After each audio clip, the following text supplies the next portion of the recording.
first two speakers out here are incredibly exciting, and they'll be talking about incrementality. Incrementality is the new performance marketing benchmark, how COS approaches acquisition. As performance marketers navigate a noisy digital landscape and increasing pressure to prove ROI, the smartest brands are leaning into channels that balance scale, precision, and incrementality. In this fireside chat, PebblePost CEO Jacob Ross sits down with Lauren Price of COS to explore their approach to performance acquisition and incrementality and how PebblePost has become a critical part of their strategy. Welcome them.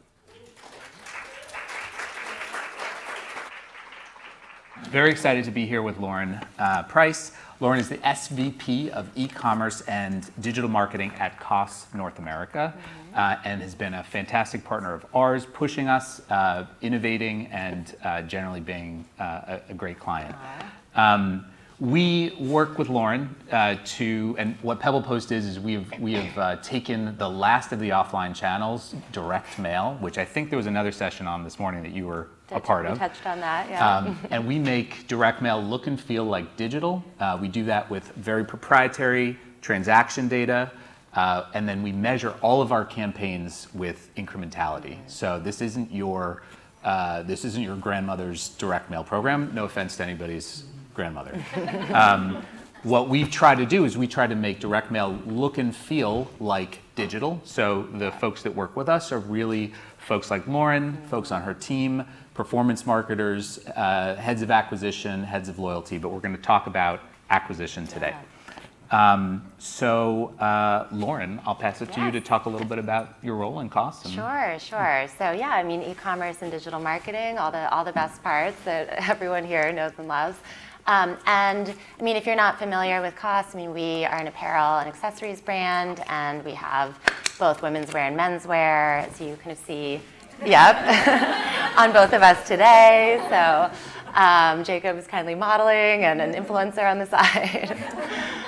But yeah, so the brand was founded in London in 2007, and we now have 239 stores. We're in 48 markets globally, but actually the US is still kind of one of the smaller markets for us. So that's part of what I love about my job is getting to kind of help be part of this great growth story here in North America. That's fantastic. So given that we're talking about incrementality, I think we got to talk about performance first. So the first question is, what does performance marketing actually mean to your team, and how has that changed in the years that you've been here? Yeah, I mean, so we're kind of starting to actually make this shift internally to use the term performance marketing, I think, rather than digital marketing. And to me, it's really kind of more about the approach than the channel. I think just that terminology kind of puts that emphasis there. And so that's, the approach is highly targeted, very measurable, really kind of continuously oriented on results, and the budget is flexible based on what's driving results. And so, that captures kind of the channels you would think of, paid social, paid search, but also, I mean, PebblePost completely fits that definition too. And so the ultimate, outcome is a piece of direct mail rather than a digital ad. And so that's why, this term performance marketing, I think, kind of captures that a little bit more accurately. We also, I mean, just our global marketing team has kind of recently brought our performance marketing and brand marketing teams together more closely too. And I think that's just another indication of those lines being blurred and really the distinction not being kind of that important. Customers aren't thinking about that distinction, and how effective you are at brand marketing makes those performance channels work better. Brand marketing is kind of increasingly being held to the same standards of measuring and kind of attributing that performance channels are. So I think it's great that we're kind of continuing to relook at that definition and sort of bring those pieces together. I love that. And that's one of the reasons why we love working with you guys, is because of that holistic kind of definition of performance. We like to quote John Wanamaker. Anybody been quoted John Wanamaker today? Hands? No? He famously said 120 years ago, "I know half my marketing is wasted, I just don't know which half it is." And more than a century later, we're still trying to answer that question. And so I think we take the similar view. Is it's not about performance versus brand. It's about really understanding impact. Yeah. So this is going to sound self-serving, and it kind of is, but COS already uses a lot of channels. Yeah. You guys are diversified, sophisticated leading marketer. Why add programmatic direct mail? What problem were you trying to solve, or what opportunity were you trying to capitalize on? Yeah, I mean, I originally got to know the PebblePost team in my prior role at J.Crew, and so I had a little bit of kind of insight already into just how powerful this kind of combination of sort of digital and direct mail could be together. And when I got to COS, it was great to see the team had already had this insight that direct mail played a distinct role to reach a customer that wasn't responding to kind of their inbox, and maybe their social feed was kind of cluttered. So my team had done kind of 2 seasons of this kind of 16-page direct mail piece. It was a little bit more of a catalog, essentially, and anything that helps you kind of diversify your mix and not be overly reliant on just Google and Meta is a good thing. So that foundation was there. I think when I was kind of getting to know the program better, the thing that struck me was just it was very labor intensive, and especially I think when you aren't, your whole kind of marketing team isn't oriented towards print and direct mail, it's tricky to kind of introduce that from the outset. And also just for the digital side, it's like I was craving this more like real-time measurement and that just like clearer view of incrementality, which you don't necessarily kind of get as readily with direct mail in general.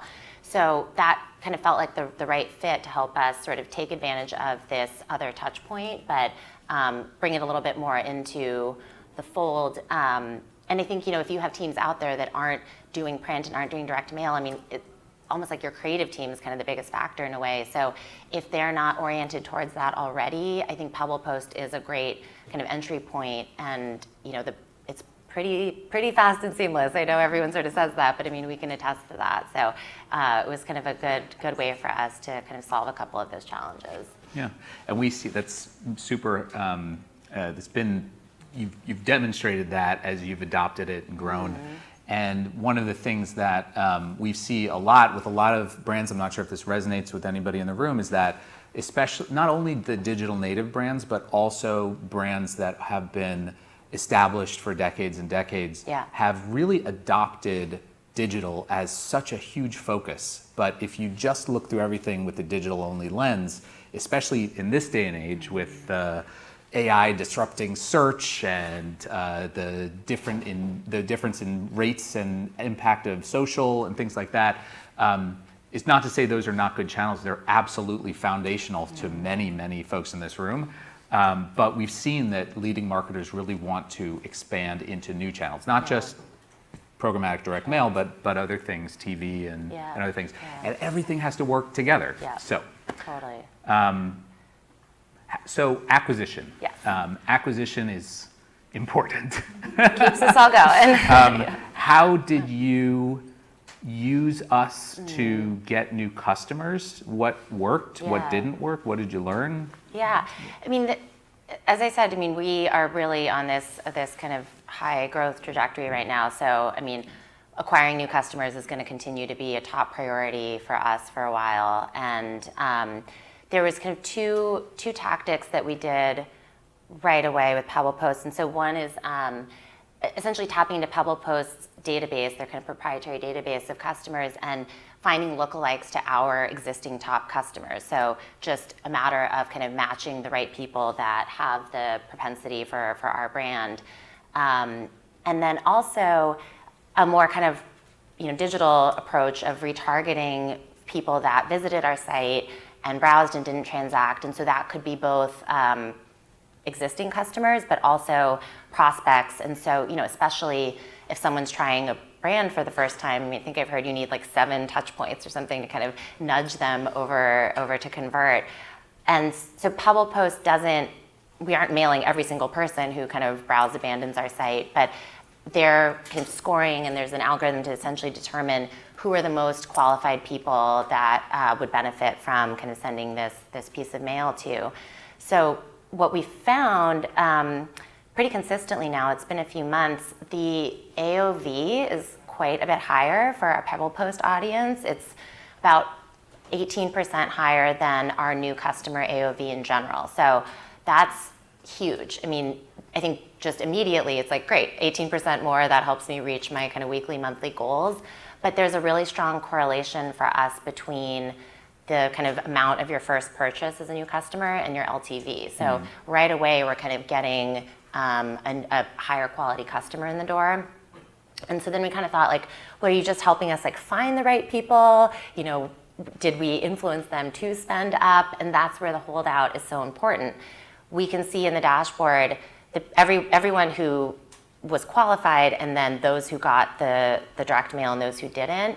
And so that's where we see that higher AOV really show up, the conversion rate's better. So clearly, you know, there's something that we were doing by sending them this piece of mail that was kind of influencing them in that direction. The other thing that we didn't necessarily kind of see coming, which is kind of cool, is we have kind of separate creative for menswear and womenswear that we send out. Consistently, the menswear creative is actually performing even a little bit better. And we were sort of scratching our heads. But I mean, it's great news because I think many of my peers in the space, I mean, we sort of talk about as influencer is getting more and more important in your marketing mix, like it just doesn't work as well for men. And so it's like, what's kind of the answer to influencer for menswear? So having a tactic that was overperforming for menswear was great news for us and just kind of an interesting unlock that we came across. Love it. The stories and the data. Also, my wife said I looked really good leaving the house this morning. Exactly. I mean, our menswear business is about to blow up. At least for one customer. That's super helpful. Yeah. And I think our, incrementality is the topic of the day. And one of the things that we've seen over the last couple decades for those of us that have been in the industry is that we started with, Google launched the CPC standard, and then we saw sort of a general move towards CPA, and then return on ad spend, and then suddenly this year, especially, people are saying, "Oh my God, if I just focus on ROAS, it's too short term, too narrow window. It's not a holistic view, but it's a number that I can really lean on with my stakeholders." And so incrementality was something that we spent a lot of time with you guys on, in developing it internally in the early days of the company, not because we felt like we could always win as much as a pure ROAS thing, but because it sets a standard that helps us answer the question, is this marketing actually working? Sorry to be PebblePosty about it, but like that was something that a lot of brands like you guys felt very strongly about. And it's become kind of a standard. Yeah. So how do you do that though? How do you measure success with our channel, and how does that interact with your general approach? It wasn't the kind of obvious to us immediately because, as much as we don't like to just rely on ROAS, from a last click perspective, it's still kind of what you need for just day-to-day management of the budget. And, we all kind of gripe about how it's imperfect, but there's sort of not the right replacement for that kind of real-time reporting and management yet. So and because PebblePost is direct mail, it doesn't inherently sit in our Google Analytics. But I think kind of twofold. I mean, one, bigger picture, MMM will help us see how PebblePost ultimately kind of influences all our other channels, and they all kind of work together. But that's not as real time as we kind of needed to be nimble. So we kind of did this exercise with my team and the PebblePost analytics team to figure out where essentially the PebblePost credit was kind of sitting in our last click channels. So if you got this postcard, what did that make you do that we can actually kind of see from our kind of day-to-day budget standpoint? So we matched up the kind of PebblePost orders with their order IDs in Google Analytics, and it kind of showed us a couple of things that make sense when you think about it. But there were sort of three channels that were kind of benefiting the most, and I'll put the first two together. It was direct traffic and search, and that makes sense because something has to make you go kind of type costs into your browser. And so that was kind of getting this piece of mail from us, then sort of drove you to kind of go directly to our site or come in through search. And then email was the other one where, I think a lot of us don't open every email that we get. Unfortunately, as marketers, we wish you did. But so once you got the PebblePost mail, then we saw kind of more engagement with email. So now we're kind of top of mind. And so you're, now kind of clicking through on that email that we sent you where you might have looked past it before. So I think both being able to see kind of the incrementality in the PebblePost dashboard was key, but also really helping us understand how these different kind of tactics were driving each other and interacting with each other so that we can kind of, again, make those adjustments to understand kind of what's the most effective combination of these channels kind of working together. I love it. So much, actually, in the hour that we were chatting with your team and stuff, it's clear that COS really prizes culture as a big value, I should say. And so this is sort of related because when we were prepping for this, you kind of blew my mind in that you were talking about how you were able to get the team to adopt incrementality, and it didn't start with tools. Right. So would love you to talk a little bit about how you did that and how that journey was. Yeah, I mean, because it wasn't overnight, right? No, and we all are chasing this like nirvana of your perfect measurement capabilities, the tools, and you can see everything that affects everything else, and I don't know, we'll all get there one day. But I think in the meantime, what I love about my team is just how curious and kind of scrappy we can be when we need to. If we don't, PebblePost I think is again a channel. The dashboard makes that incrementality really easy to see, but not every channel does. And so, we kind of challenge everyone to just think about their area of expertise in their channel and what's the experiment that will help you kind of crystallize the performance that you want to see. What's the kind of ad hoc analysis that you can do that helps you kind of validate the decisions that you're making. And honestly, they're just really good at kind of always taking on that mentality of even if we don't have the perfect answer, let's kind of get where we need to get. And what I also found kind of having these conversations about incrementality is it almost could be uncomfortable at the outset because you're kind of inherently saying, well, this channel that you manage actually is getting too much credit. And this other channel over here is, actually doing something, that you're getting credit for. And, I phrase it that way to kind of illustrate, but, we didn't go about it that way. It actually, I think, was so important that as the leader, I sort of set the tone of we're not fighting each other here for dollars or credit. We have such a complex job and such a kind of complex marketing mix. And so we actually just need to all collaborate here and figure out what's going to be most effective kind of in combination. And so I just think it's great that we're all very open-minded and curious to kind of say, is this really working? Is this thing that I'm doing really working? Is there something else that could be working better? And if so, let's test and find out and kind of do that together. So if you naturally kind of have had a little bit of this sort of channel silos or sort of ownership build up over time, I think these incrementality conversations just kind of naturally require you to break that down. We love that because, because it's something, I don't know if this resonates with folks in the room, but the thing that in order to do this well, you can't be afraid to experiment. Yeah. Not just with folks like PebblePost, but with anything. So experimentation, being willing to learn from mistakes, it's so powerful because that's the main way you improve. So I'm sure that wasn't an easy overnight process, but it sounds like you guys have made a lot of progress there. Some of them are right here. It's always easy with them. They're an amazing team. It's always easy. They're laughing. All right, cool. So last question, and this is, I think, the takeaway question, is what 3 takeaways would you share with brands looking to scale with more certainty? I think, that's what they are. Just put their slide there.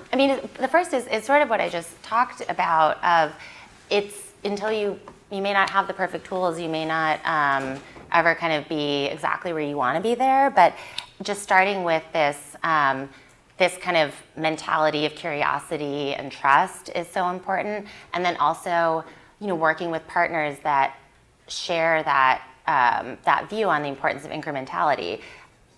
If you kind of added up every partner that you have and the revenue that they claim that they're responsible for driving, it's like your business would be like 10 times bigger. So, it's like you need partners that are kind of open to having those conversations with you. And then also, kind of at the top, this idea of the approach and the impact and not just the channel. I mean, the channels keep changing, the way consumers use the different channels, the different kind of products that the channels offer. And so it's really thinking about how this whole mix kind of supports and drives each other to kind of maximize what you can do from an acquisition standpoint. And then, I mean, this kind of learning and testing and iterative approach piece, I mean, it's just so baked into how we operate now, which I'm really proud of. And we sort of joke, if you ever want to kind of get buy-in on something, just say it's a test, it's an experiment. Who can turn that down? So, but it really is, like, wouldn't you rather know? Like, we would just want to test it and find out. If it's not it, then, at least you figured that out and moved on. So I think not being kind of afraid of the kind of like scrappy sort of experiment, the kind of quick test, because sometimes just that little insight can really kind of spark and unlock and rationalize doing something much bigger. So I think that's kind of how we've gotten where we are today, and obviously there's so much more room to go too. That's great. Thank you so much for joining us up here, and excited to hear if folks have questions for you after this, or us. You can. Yeah. We have a COS team here and a PebblePost team there. I'd really appreciate everybody's time, especially yours. Thank you.